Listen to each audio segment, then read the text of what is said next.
Okay, I think it's 3 o'clock. Yeah.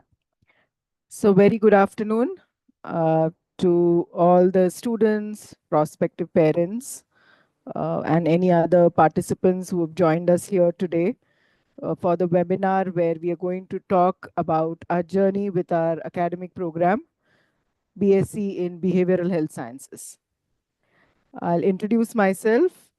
I'm Dr. Girija Mahale, the program in charge for this B.Sc program, as well as I head the Symbiosis Center for Emotional Well-being. Professionally, I'm a psychiatrist, but now I can call myself an educator, a teacher, a researcher. These are the different hats I play here at Symbiosis. Okay, so I'll just share my screen. Uh, I understand that 12th exams are still ongoing. Some of you may be in your 12th boards, and I totally appreciate that you are still able to join and listen to this webinar. So first of all, I thank you all for joining in on this Saturday afternoon. Also, I wish everyone happy International Women's Day, as definitely I encourage women empowerment, and women equity and equality is something that I'm very, very passionate about. So on that note, I would like to share my screen.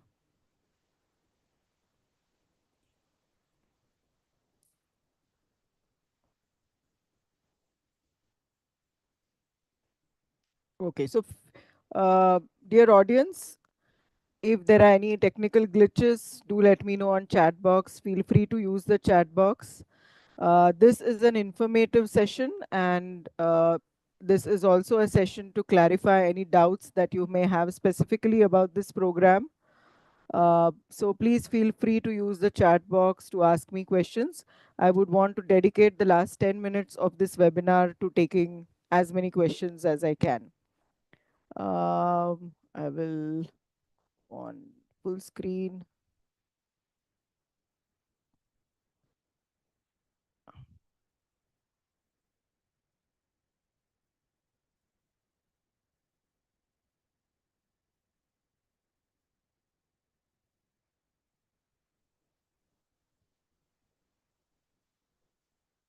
Yeah, all right. So first, uh, if can I have a quick raise of hands and see how many of you are students in the audience? If I can quickly have a show of hands to see how many of you are students attending versus parents.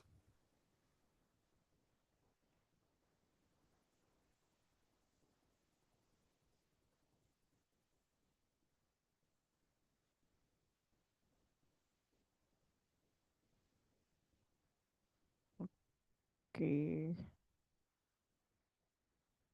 Any show of hands? Right. Okay, great. So tell me, uh, you are now embarking on a new journey, right? I mean, you're possibly studying in your 12th standard. How many of you are studying in your 12th standard? Please put it in the chat box.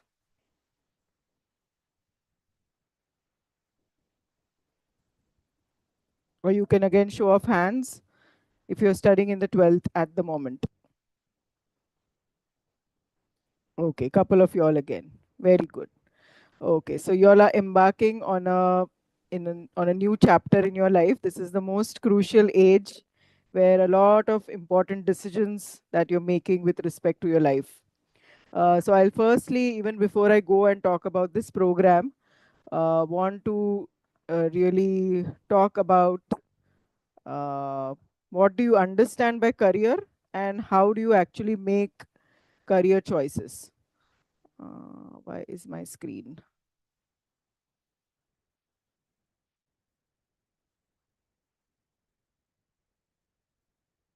I can see myself, but I can't see the PPT. So I'm again going to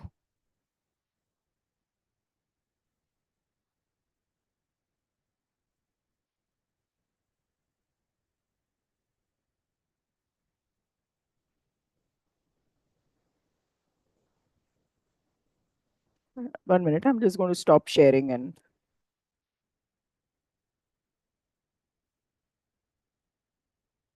Yeah.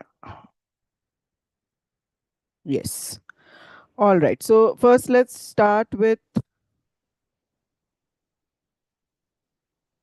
what is career, and is there a difference between a career and a job?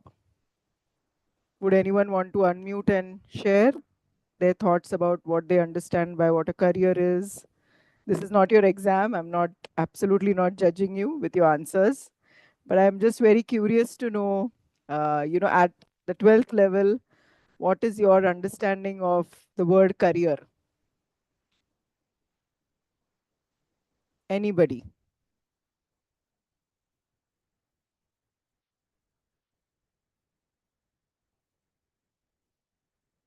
Bhavna, Kinjal, Druvika, Vanya, would you, any one of you want to unmute and share what you understand by career? No? All right, no worries. So, what I understand by career is something that you're extremely passionate about, something that you're willing to dedicate your life to. And in terms of timelines, where you are going to spend maximum amount of your time, which would mean, you know, education that you take that is a part of your career journey. It could mean the various jobs, occupations that you take along in this path of your career, and various opportunities that allow you to progress on in life is something that I would define as a career, right? Where you're spending significant period of your life in certain profession, occupation, trade, or business, which you're absolutely passionate about. But my dear friends, often we make these career choices based on certain factors which should not actually be guiding our career choices. So I'm just going to sort of give you an overview of what those factors would be, which should not be guiding your career. So even before I move on to talking about what should be the factors you should consider before choosing a career, what is it that you should not consider? The first and foremost is peer influence or peer pressure. And this often happens because at your age, friends mean a lot to you, and you connect more with your friends rather than, or your peers rather than your family. So if I formed a nice friend circle in school or in my 11th and 12th, and my friend particularly, all my friends are going and taking up law, then for example, then I might also say, okay, I don't want to be left out. I want to also do law because my friends are doing it. Or my friends during discussions, this my friends are saying that money is what is more important. We should take up careers which give us money.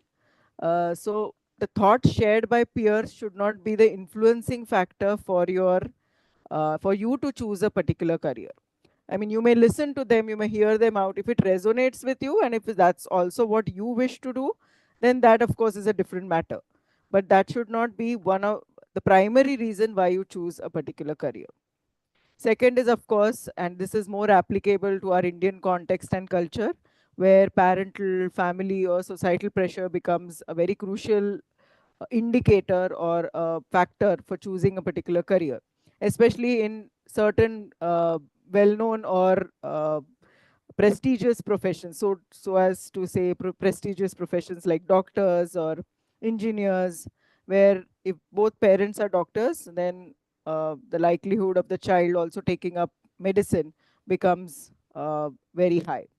Or if you come particularly from a business family, then uh, the father might say, "Ki, I need somebody to carry the legacy of this particular business that I'm doing." So, if there is a son in the family, then naturally the son is pressured to take on that particular career choice.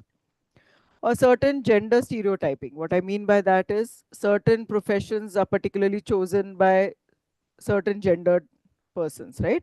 For example, in the field of uh, teaching, uh, you'll find large number of women in this particular teaching profession. Or if it comes to nurses, then predominantly again it's women. If you take up engineering or any IT sector, then you'll find mainly boys or men take up that career. That scenario is gradually changing, and I'm glad that we are speaking on Women's Day when uh, we need to break these barriers and make our opportunities for careers, employment, and education more gender equal, and promote uh, these non-traditional careers even for the other genders. But that becomes a very important factor. For example, when you talk about psychology or behavioral health sciences, it is easily felt that women, because they're very sensitive, they are more expressive, uh, they are more nurturing, they will be very suited for this kind of a profession. But as I will speak about this program, I particularly feel that we do need boys also to be coming into this profession, uh, because there's nothing like, again, these stereotypes need to be broken about women or men in general. Fourth could be financial situation. uh, Certain careers demand certain investments initially before you can reap returns on those investments. For example, studying in medicine can be quite expensive, especially if you take a private seat. It might mean investing large amounts of money, which might not be possible for parents. Or it could be, again, private colleges where the fee structure is huge. It might become difficult for parents to make that choice. So financial situation often can be a guiding factor for choosing careers. Next is the popularity of the course. So certain careers are very well known, they're prestigious. uh, Medicine is definitely one of them. uh, just having that doctor in front of you is just adds so much of prestige to your name. So popularity of the course in society often determines your career choices. So in our times, I remember that when I was in 12th, there was no doctor in my family, and uh, everything was based on marks. So if I was a so-called good student, so I would get good marks, and therefore after my 12th, when I got 95 in my PCB, uh, I didn't even have to think. It was just, it was decided that I would take up medicine as a career. And I'm not at all repenting that. But also going back, I would say that I did not think so much about how to choose a career. But I think with expanding scope of careers, the various opportunities that students have with respect to different educational programs that they can undertake, and with so much of multidisciplinarity that is coming into our educational structures, I think students today have a much better choice, much better scope to make those career choices. And with technology coming and seeping into every possible career, I think students do need to make informed choices about the educational pathways or career pathways that they take. So popularity of the course should not again be a factor. And then the fame or prestige, which is almost similar to the point mentioned before, should not be the reason why you should be particularly choosing a career, especially if you're not cut out for that. And we'll talk about what are the factors then that will help you to choose the right career. So you can see in this that today, it's not just about medicine, engineering, or architecture. In our times, it was science, arts, commerce. So one who took up science would ideally either become a doctor or an engineer. If not that, then the next thing would be dentistry, uh, or veterinary, or then it would come down to physiotherapy, occupational therapy, and the last choice would be a B.Sc program, right? If it was sciences. Today, in within sciences itself, there is so much scope. There is genetics, there is nutrition, there's biotechnology, uh, so many other diverse fields that are there there's neurosciences, there's our behavioral health science program. So many opportunities within sciences that you can, pure sciences, biology, chemistry, physics, that one can choose from, and which has got very good career prospects, unlike uh, in olden times or few years back when there wasn't so much of multidisciplinarity, or so as to say, the industry wasn't really prepared to take on such multidisciplinary students, today the picture is very different with lot of boost to entrepreneurs and uh, innovation. I think we are in a very different era today than what it was, say, 10 years back when we were students. Right. So take any field, and today, these streams have just become namesake. Higher education has become multidisciplinary thanks to the national education policy, in which I will talk about when we speak about our program. Right. So how should you be choosing a career, my dear friends? The main factors that you should think is, first of all, your interest. You should be completely passionate about what you're doing, and I'll tell you how to recognize where your passion is. So when I completed my MBBS, a time came when I had to choose my specialization. And again, in medicine, you can choose to be a surgeon, you can choose to do, become a physician, but I chose psychiatry. And why? Because first of all, through the medicine career, I realized that when I did internship in psychiatry, that was something that really clicked with me, that I was very fascinated by human behaviors, and mental illness was something that really fascinated and caught my interest. And I also realized that I was not cut out to be a surgeon. The sight of blood made me pretty apprehensive. I was worried about injuring somebody or causing harm to someone, and I clearly decided that that's not a field I can take on. I was not particularly interested in very investigative fields like medicine, where you would rely on a lot of tests for your judge for and also the heavy OPDs. I was very clear that I did need a field that would give me a good work-life balance, and mind was always very intriguing for me.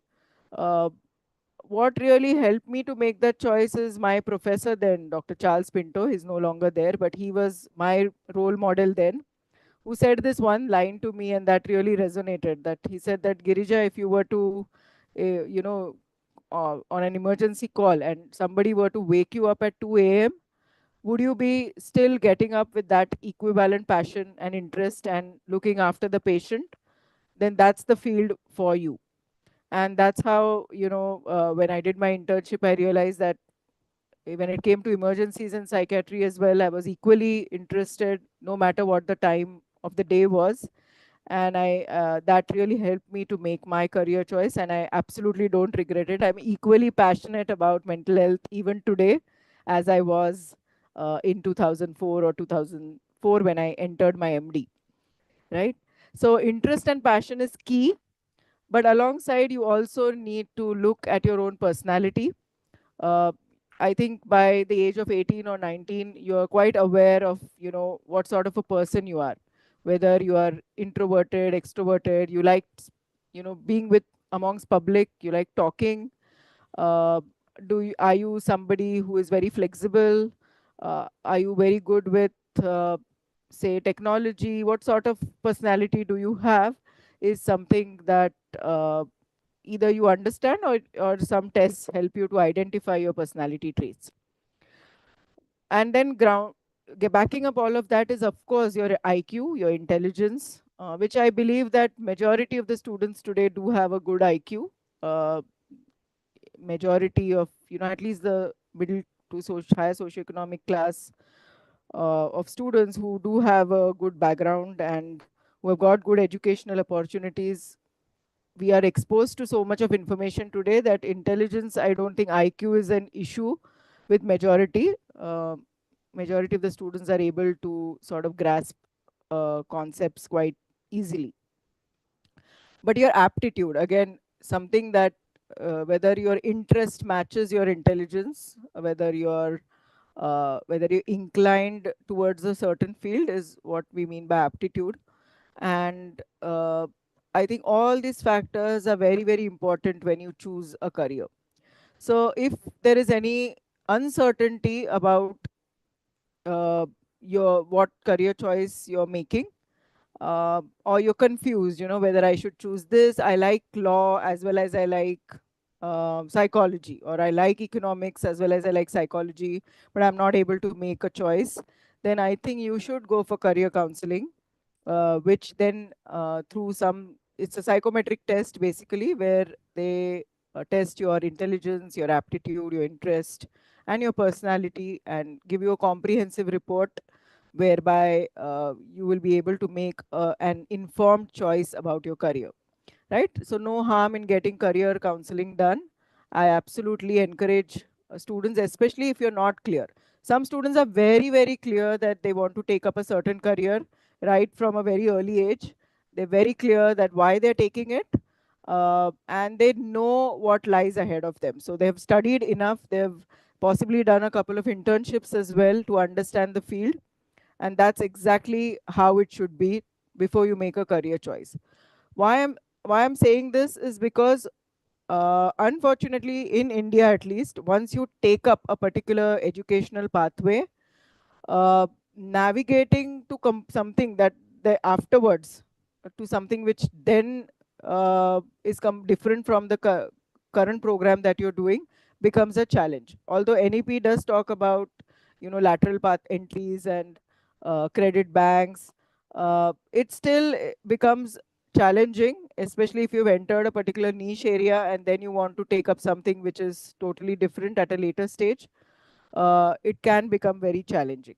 So just bearing that in mind, I think it's a good idea, if you're not very clear about what you want to do, to undergo this career counseling test. Okay, now coming to our program.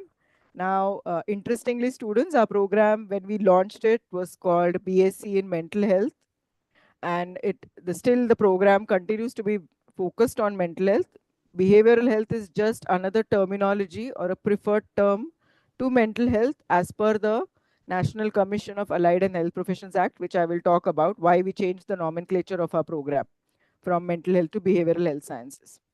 Right? So mental health, of course, I'm a mental health professional, and there is a lack of adequate number of professionals. Today, we know that post-pandemic, mental health is the need of the hour.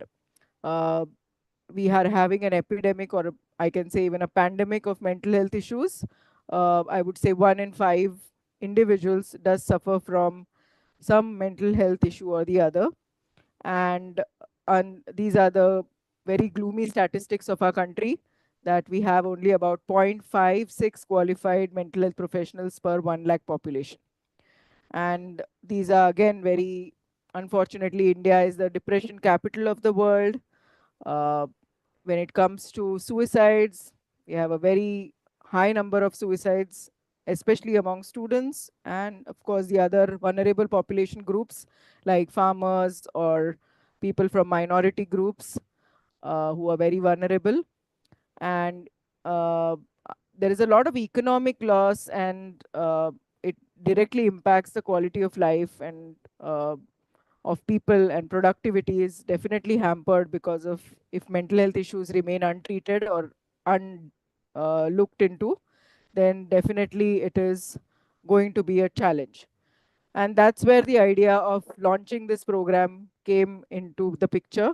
And it was none other than our visionary founder, Dr. S.B. Muzumdar, who is now in his 90s.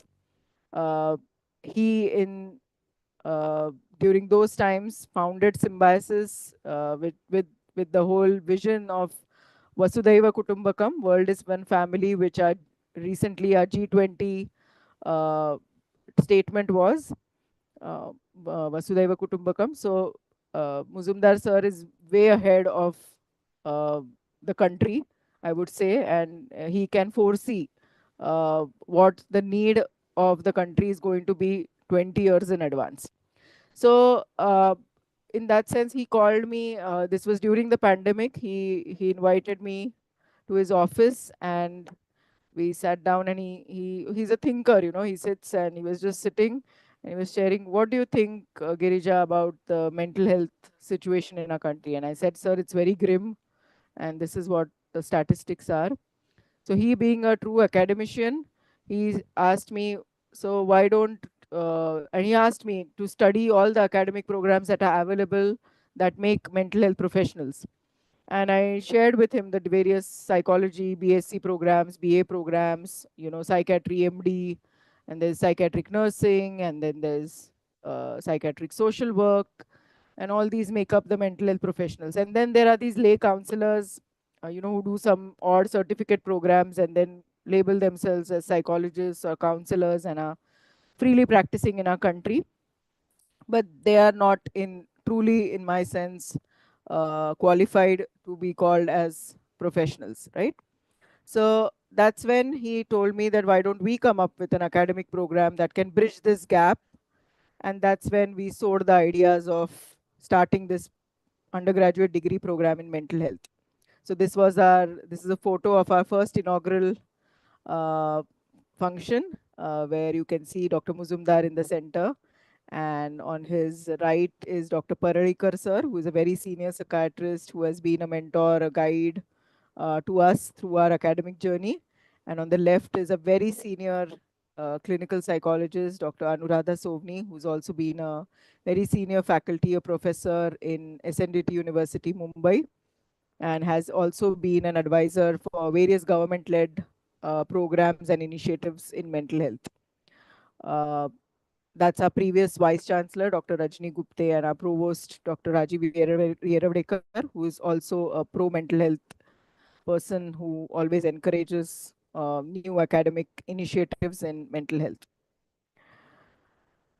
Right. So, why did we change our nomenclature from mental health to behavioral health sciences? Essentially, licensure is what is very required of any health professional, right? So, once you graduate, today the situation is such that psychologists, once they complete their masters, also are not recognized by RCI.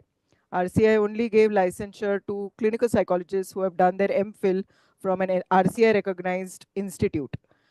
Only when NCHP came into existence, the National Commission of Allied and Healthcare Professions Act, it was passed in 2021.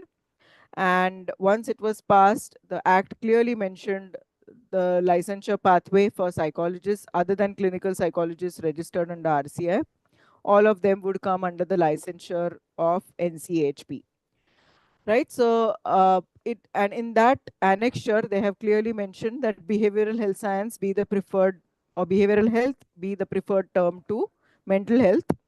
And so as to not cause any confusion or any hurdles for our students to gain licensure and to gain employment thereby in our country, we thought that it's best to change our nomenclature from mental health to behavioral health sciences.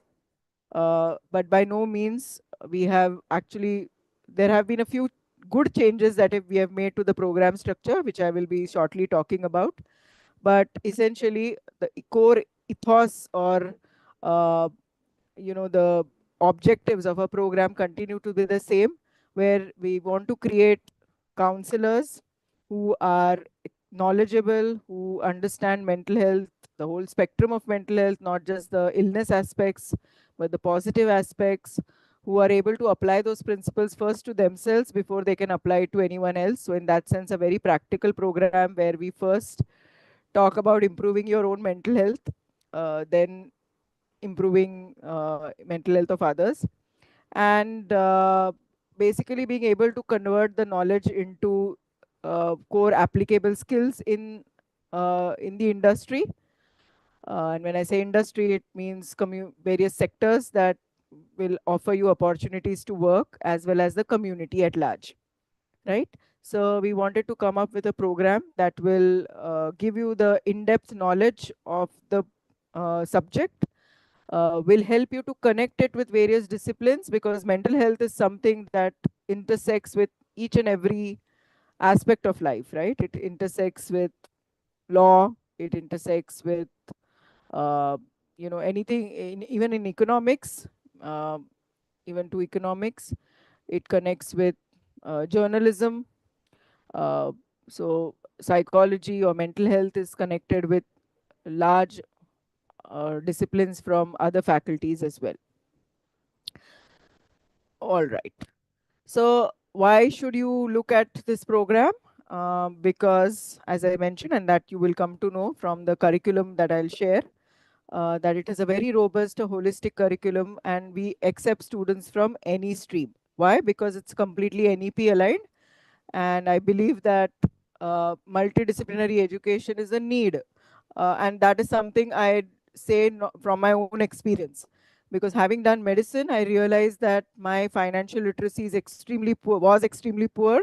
Today I'm much better. But just doing the 5 years of MBBS made me not look at anything else.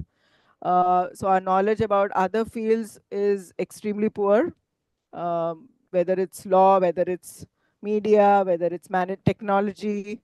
As doctors, I find myself quite handicapped when it comes to any of these other fields.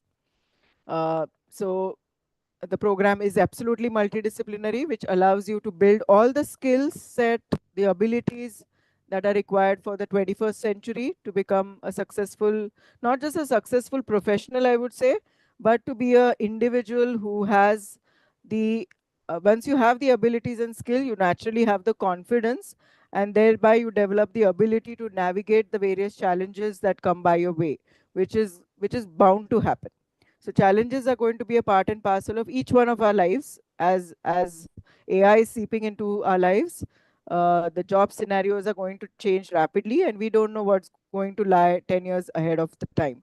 So what is a core skill or ability that is required of an individual today, if you ask me, is mental flexibility, resilience, compassion, ability to critically think. These are some of the key skill sets that are required of students today, and our program absolutely offers you this opportunity to develop those. Uh, and then, of course, the whole program is based on the premise that we need to bridge the gap in the available professionals that are there for the community, and to also be that bridge between uh, the community and the mental health professionals. So the counselors will be the connecting thread between a psychiatrist and between a patient, or the counselor will be a link between the teacher and the student who has a neurodevelopmental disability, or the counselor will be a link between the HR manager and the employee, uh, that will help the employee to be in an inclusive setup, right? So these could be various sectors where you could be employed and where you will have the necessary skill set to be employed. Right. So what sets us apart? If you see any of the traditional programs or conventional programs, they are more theory based. There is no linkage with practicals. Our emphasis is on building these core competencies which allow you to work. So knowledge, skills, abilities are the three things that we look at when we talk about core competencies. And of course, knowledge, first building block is the knowledge, because unless you have that, you will not be able to develop the skills, and then abilities develop along the way, right? And you get absolute, through your program, you get training in mental health advocacy, awareness, and destigmatization. That's part and parcel of your training. So you enjoy your study journey here. I feel that, when learning is enjoyable, you learn your best, isn't it? Imagine yourself sitting in a class where you're feeling really sad. Uh, are you going to learn? I don't think so.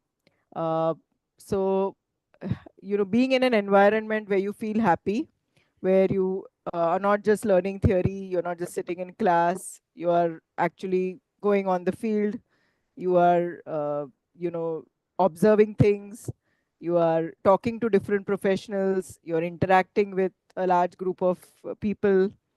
That's going to make learning interesting and is going to keep your curiosity on. And curiosity is very important again for your motivation to stay up and for you to stay engaged with the program. So now I'll dive deep into our program. What does it look like? So my dear friends, I mentioned to you that it is NEP aligned. What does it mean? All these words might sound very fancy to you, but I'll just break down very simply for you. What our national education policy is trying to do is, it's trying to say that students today need to have some core skill set, right? As I mentioned, the 21st century skill set. How will education help the student build that? Through multidisciplinary education. When I say multidisciplinary, what does it mean? That having courses from different disciplines, discipline from science discipline, from humanities, from management, from uh, media communication. So courses from different faculties, different disciplines that are part of the curriculum, core curriculum, right? You will have some courses which are value add, which really help you to enhance certain abilities. There are ability enhancement courses. So there are some credits that are given to these ability enhancement courses, some value added courses, some multidisciplinary courses, along with the major courses. When I say major, it is pertaining to the topic, the main program heading, which is behavioral health science. So all the semester 1, 2, 3 courses that I've outlined here are your major courses. That is absolutely related, absolutely core to behavioral health science. And then there are minor courses which are not core to behavioral health science but are very much related to behavioral health science, where we give you a choice between courses in community mental health versus courses in human resource management, HRM. So this is an option given to students in their semester 1, that they can choose minors in community mental health or they can choose minors in human resource management. Again, why these two diverse minors that we have chosen is because sometimes along this, many students come to me, and this is from experience I'm talking, that students say we want to become clinical psychologists. But after the first semester, soon they realize that, well, actually this field can offer much more than just becoming a psychologist. Actually, I would like to go into corporate sector. I'm cut out to be actually an HR person, and mental health applies very well. Psychology principles are absolutely essential for organizational behavior or industrial psychology and human resource, right? So we want to give you a glimpse of all these fields. Community mental health is something which is again a very niche area, which where you can actually have a lot of entrepreneurial students with entrepreneurial mindset who want to have their own startups in the field, or who want to get into policy making, or come up with want to work with the government on developing certain projects, or want to go abroad and do global mental health, masters in global mental health, where you will get into core research or epidemiological studies, uh, would be the ones who would choose the minors in community mental health. Okay, so what are some of the majors that we offer? As you can see, as the semesters advance, the number of major courses actually increases. So in the semester 1, you will have only 3 core major courses, but alongside you'll have the MDC, the multidisciplinary courses, which is a basket of courses that is shared with you, from which you can choose and pick which MDC you want to do. Uh, so sometimes you can choose data analysis as a course, or you can choose yoga as a course, fitness for life as a course. So this is a list of courses that will be shared with you, which we have centrally curated and which you can pick and choose. You have to choose any 3 multidisciplinary courses through 3 semesters that you study, right? So foundations, we always start with basics. So what does behavioral health science entail? What are the core concepts in mental health?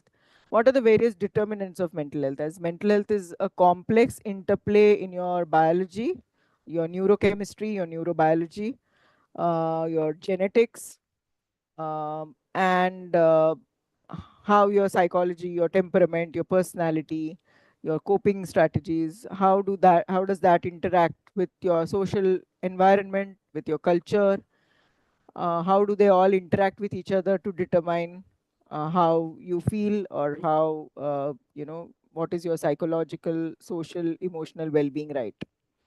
In semester 2, you go delve deep into biological determinants. This is a course that I teach. And I love teaching this course because I take students to the anatomy lab, because we have a medical college adjacent to our institute. And very recently, I took my SEM 2 students, and they were fascinated. They held the brain in their hand. And very soon, I'm going to take them to a simulation lab where they get to see the anatomage, and they're able to just, at the click of a button, go through the layers of the brain and study the amygdala, your limbic brain, and your basal ganglia, and so on and so forth. Uh, so you learn in a very fascinating way. It's It's a 360 degree understanding of the subject, not merely theoretical. And therefore, you'll see that in every semester we have a practical course. So the practical is related to the courses that you're studying. So the practical that I just mentioned was specifically for the biological determinants. For the psychosocial-cultural determinants, you may be taken to a place where you are given access to some psychological tests, or just taken into different field trips, which will be a part of your practical, where you'll have exposure to various social determinants or cultural determinants, etc. In semester 3, so you're studying a lot of these basic psychology courses, because psychology is the scientific understanding of the mind, and application of this scientific understanding is what we do in mental health, right? So cognitive psychology, emergencies in mental health, because we want it to be a very practical program that allows you to understand how to intervene in crisis situations, how to offer psychological first aid to an individual who is distressed. And we see that a lot in the community. Like if you're even every day also, you will find somebody who is in distress. Uh, you know, somebody who encounters a road traffic accident. There's not just a physical injury that needs to be looked into. There is also a mental injury that happens when anybody encounters an accident, and that unfortunately doesn't get looked into, and that can have negative consequences later on, like PTSD or some other mental health issue. So we are going to train you in these practical aspects which are useful for you in your day-to-day life, but you can make a career out of it. And yes, in semester 4, we delve deep into how do you actually. So many people say, counseling kya hai? I mean, batein karna hai. But it's not batein karna. There is a scientific science behind it. How do you actually gather this information? What are the do's and don'ts in doing that? What are the various areas that you need to explore when you're exploring somebody's mental health? And how do you do it in a defined period of time? I cannot take an entire day to just understand somebody's history, right? Suppose it's a 90-year-old gentleman, elderly person. If he's going to narrate his 90 years of life experience, then it'll take me ages to get his history. So there is a science and technique of history taking, and therefore we've made it into a course. Substance and behavioral addictions, very, very core to our program, and very relevant to today's times. It's unfortunately, even despite so much public awareness programs, the issue of substance and behavioral addictions is only increasing, and there is a lot of awareness that needs to go into, as well as programs. Various innovative strategies need to come into place for resolving this problem. In service learning, this is a very, very interesting. My students love this course. This is actually Symbiosis is fortunate to be associated with a medical college where there is a community outreach and program extension department, so where they have actually adopted 33 villages in the vicinity of our Lavale campus. So we are currently based in we are in Pune. Our, our institute is in the Lavale campus. Lavale is a place in Pune. You can Google search, and it's a beautiful, very scenic campus that we have. I'll talk about the campus itself a little later. But uh, so this scope department, actually, what the students are expected to do is, offer services. So usually we tie them up with some NGOs or some villages where they take up opportunities to raise awareness, or to teach students in orphanages, anything that will mean a service to the community, right? This is immensely gratifying experience. You can talk to our students who have done this, and it actually reforms. It is a transformative process, I would say. Students, after doing this, realize what is it that they really need in life, and they understand that they have got much more, and they're much more privileged than many other people in the community, and it really helps them to ground themselves and understand the reality of the world, which often is hidden till you are 17, 18. right? So in semester 5, we do courses that take you through the various developmental lifespan challenges in mental health, like child and adolescent mental health, where we talk about neurodiversity, where we talk about ADHD, learning disability, mental, intellectual disability, and all other topics, childhood depression, autism, etc. Then we learn in geriatric mental health issues pertaining to the old age population. We talk about the challenges there, and how do you really connect with that geriatric age group. Then in psychopathology, we learn about the major mental illnesses, psychotic disorders, the depressive disorders, anxiety disorders. Positive psychology is a very interesting course where we help you to identify the human strengths and how do you utilize strengths in your approaches when you're intervening in individuals with minor mental health issues or even with major mental health issues. How do you actually bring in, how do you utilize your human strengths to uh, the benefit of promoting your mental health? Developmental psychology talks about various theories, of development through the lifespan, and again, a very interesting course. At the uh, You're expected to do a summer internship that's in between your sem 4 and sem 5, and again, students love this. And in turn, the industry also comes to know that yes, these are professionals who are actually very skill based, and so many of my students have actually been offered jobs right through the internships. And fortunately, through the last 3 years, we've had very good connects with a large number of NGOs in Pune. And because belong to the psychiatrist community, through my contacts, I've been able to connect with a lot of private psychiatrists as well as psychiatrists who have their own centers, where they are very kind to offer internships to our students. We are also in talks with some very good centers in Pune to have memorandums of understanding, whereby we will not just be having internships, but we look at uh, training programs through them, where you can have a lot of clinical expertise coming into the picture. We already have an MOU with Sangat, who is a research NGO in mental health, uh, for internships, for academic programs, for courses.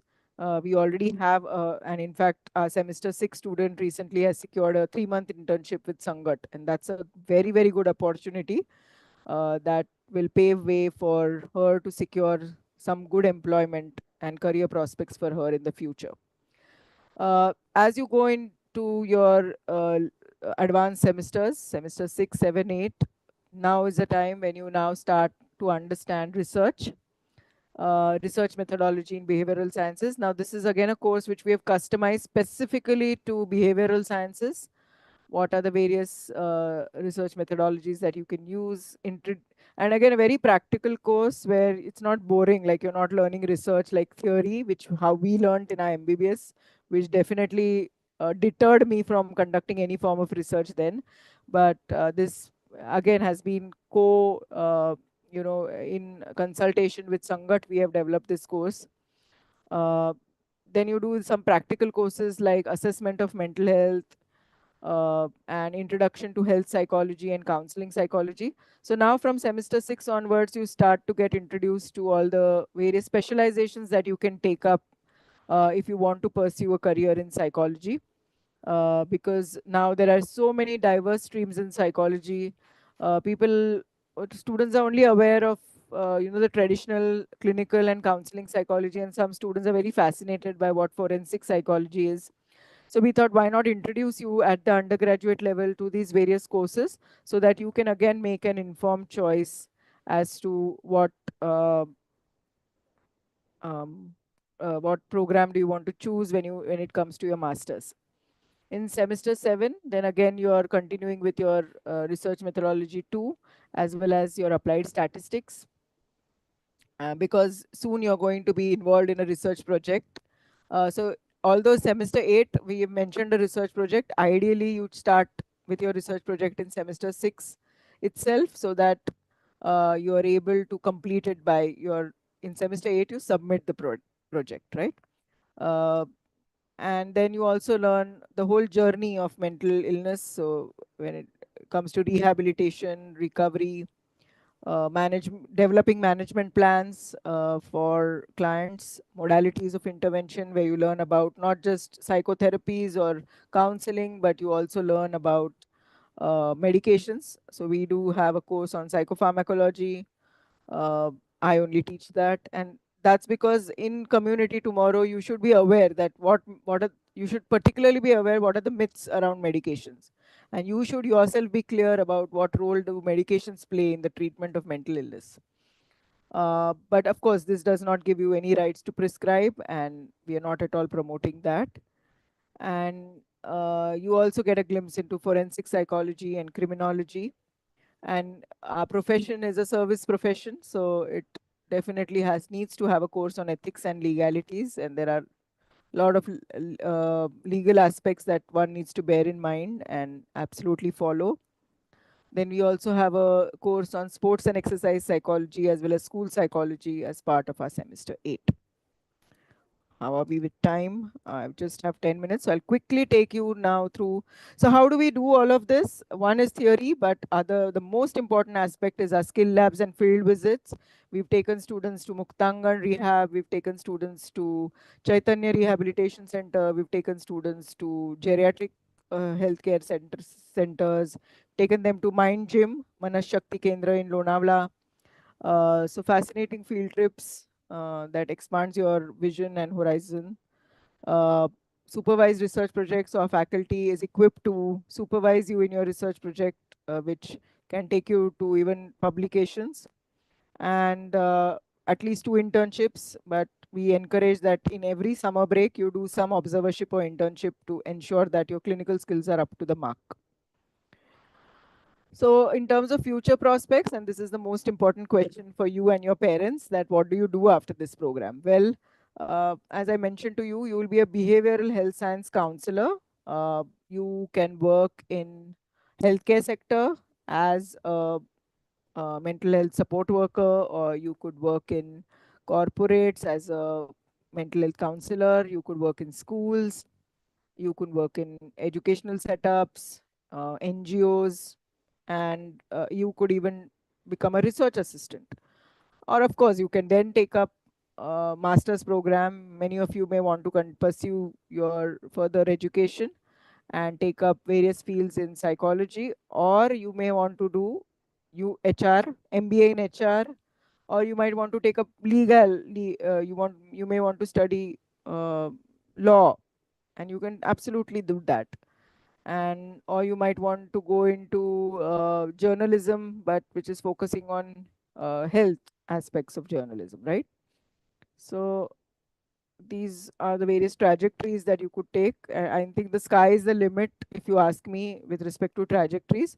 I can only give you so many, but I'm sure there are many more than this, which you yourself will explore as you embark this journey. So this is like a summary of what I just mentioned, making you absolutely industry ready. So learn as you earn while you learn is the concept that we are encouraging. That even when you're doing masters, you should have a side job to support you, and you should no longer be dependent on your parents for your fees. Um, so again, this is uh, so what, a BA or B.Sc in psychology versus B.Sc in behavioral health science. Well, I just mentioned to you what are our USPs, and psychology BA is a theory uh, program. Ours is a completely skill-based experiential program. Internship opportunities, we have some in-house internship opportunities, like we have our own medical college and a department of psychiatry, so with an OPD and an inpatient unit. We have the Symbiosis Center for Emotional Wellbeing, which also I'm heading, where we are offering mental health services to all stakeholders within the university. So we have psychologists at every campus of Symbiosis, and Symbiosis has about 8 campuses in Pune and 5 outstation campuses, and even a campus in Dubai. So we have psychologists there, and we do an n number of promotional preventive work as well as curative services that we offer. We also have a child learning development center at our model colony pre-primary school, which is meant for children with emotional, behavioral, academic, and neurodevelopmental issues, where we have an occupational therapist, a speech therapist, a child psychologist working in a multidisciplinary team setup to cater to these children. And we do have a assisted and supportive care center that essentially caters to uh, old age group that possibly need some supportive care because of some chronic medical condition that they may have. And again, where mental health or behavioral health becomes a crucial factor for them to have quality of life to their uh, life. So this is a 4 years full-time program. It's offline. Eligibility is standard 12 with minimum 50% marks from any stream. Medium of instruction is English. Pattern of uh, program is semester-wise. What is the application procedure? Online register. Then, so registrations have started. I'll share the QR code in my last slide. So you can register and then you can submit your SOP. You will receive an email to submit your SOP. Then based on your SOP marks, you will be invited for a personal interview. And so we have rolling admissions uh, and the admission process is already started. And final selection will be based on merit. So considering your, there's some weightage given to your 12th marks, a substantial weightage is given to your SOP and personal interview. So this is the ecosystem. Why symbiosis? And I've spoken about why this program, but why symbiosis? Because symbiosis is uniquely positioned in the sense that it has 8 faculties. The Lovely campus has privilege to have the university, the main university, the registrar's office is at the Lovely campus. We call it the hilltop. It is like a hill and not like a hill, it is a hill. And on the top, you have like 6 institutes along with the main university hub.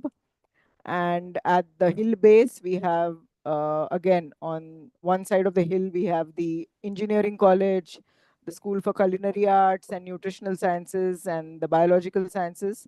And then on the other side, we have the Arogya Dham, where we have the Symbiosis Institute of Health Sciences, the Medical College for Women, the hospital and the research center, the nursing college as well. And the opportunities for internships come from this child learning development center, the scope, the geriatric care facility, which I just spoke about. So this is how it looks. This is the picture of our uh, Arogyadham campus. And what you see here is the hospital building. This is how our classrooms look.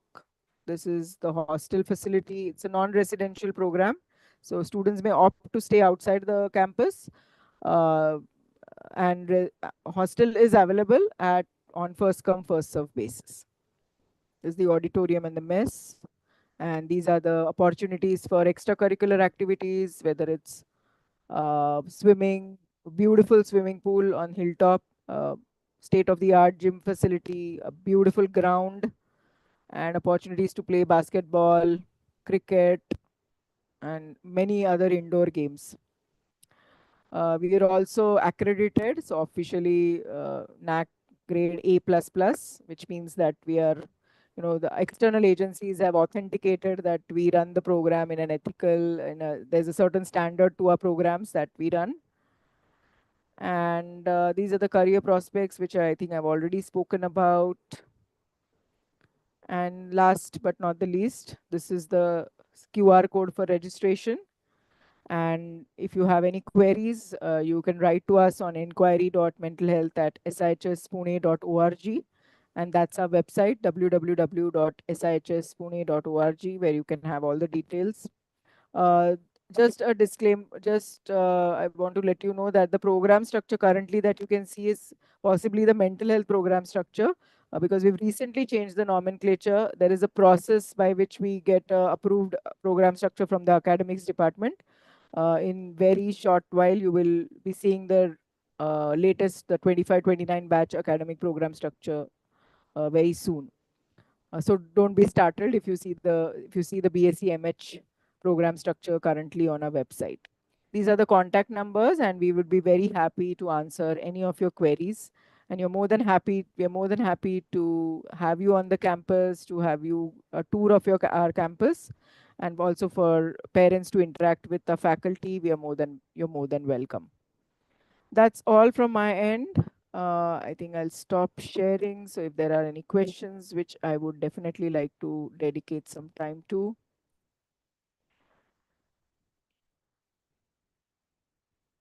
Okay, so Kashika has asked, what is the placement percentage for last 3 years? What is the average package? And do you offer MSc? Thank you so much, Kashika, for those well thought questions. So to answer your question, unfortunately or fortunately, our first batch will graduate only in 2025.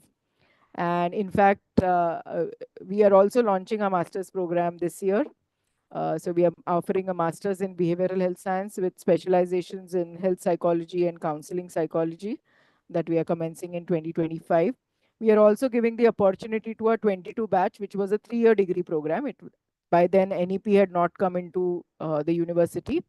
We are offering them an additional 1 year as a bridging program, because most Western universities want look for students who've done a 4 years bachelor's program or a equivalent. So we are giving them that opportunity of doing an additional 1 year here.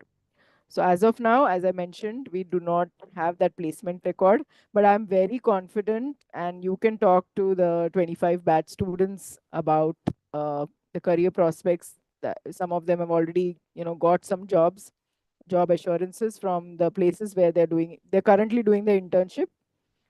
So they are on their 3-month internship at the moment, and many of them um, want to pursue masters, and some of them have also looked at jobs. And one of them, in fact, has cracked his the entrance exam for MBAs and is looking at a job in HR. So that's some of the career prospects that some students are seeking.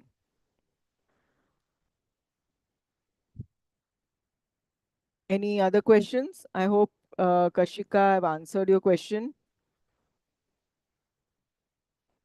Yeah, thank you.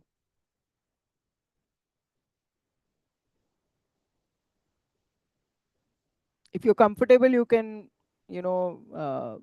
switch on your cameras. It would be nice to see face to that name.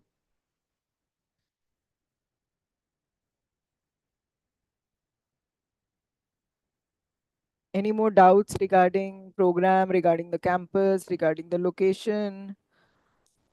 More than happy to answer.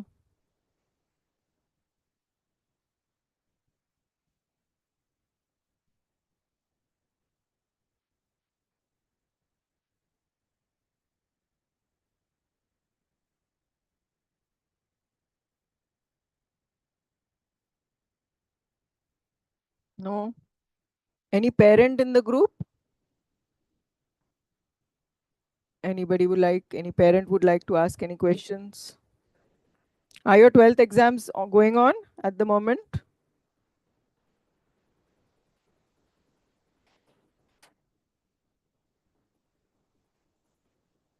Yeah. Okay. Thanks, Kinjal, for answering that one. Are you in CBSE board or ICSE?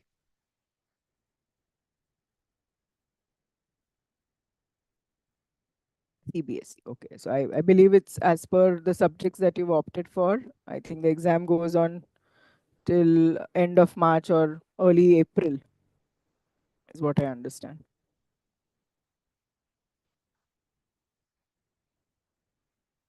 University Karnataka. 4th April is the last. Yes. Thank you.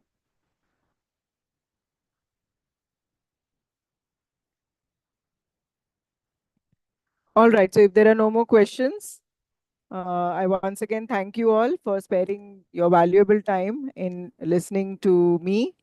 And I wish you all the very best in your 12th exams, but not just for exams, for your life.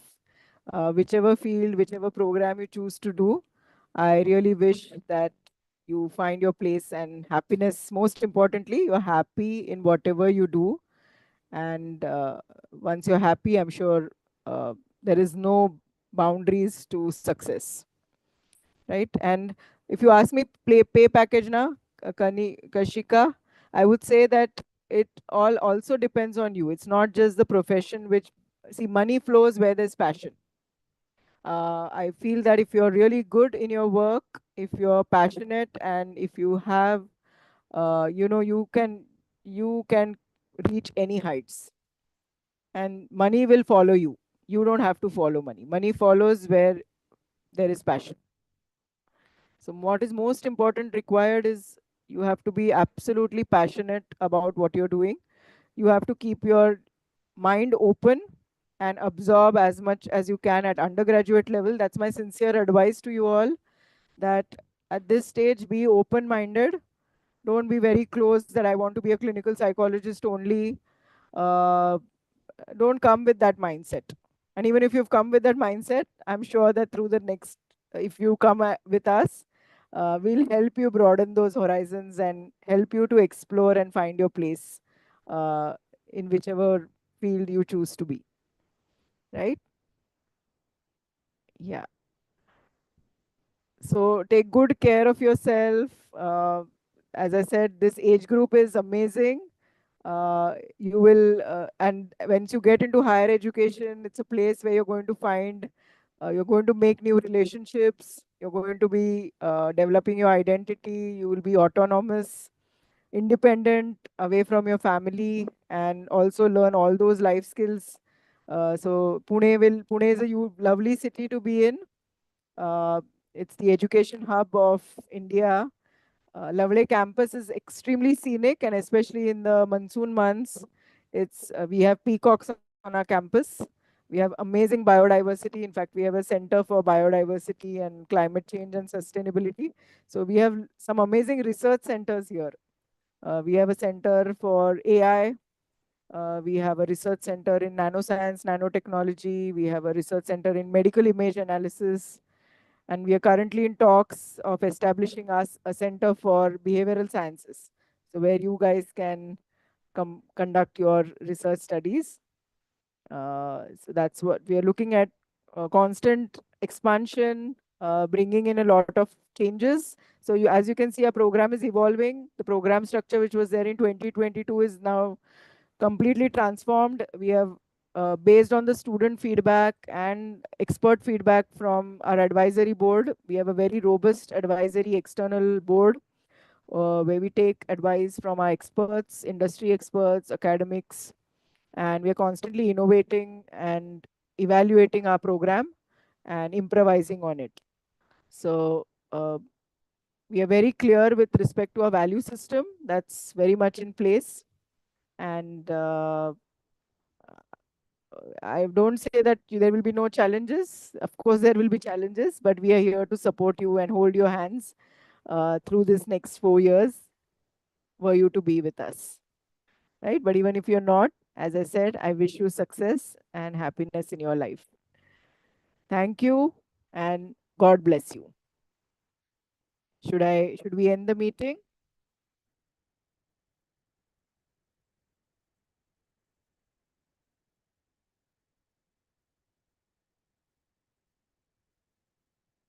Yeah. Most welcome, dear students. Bye.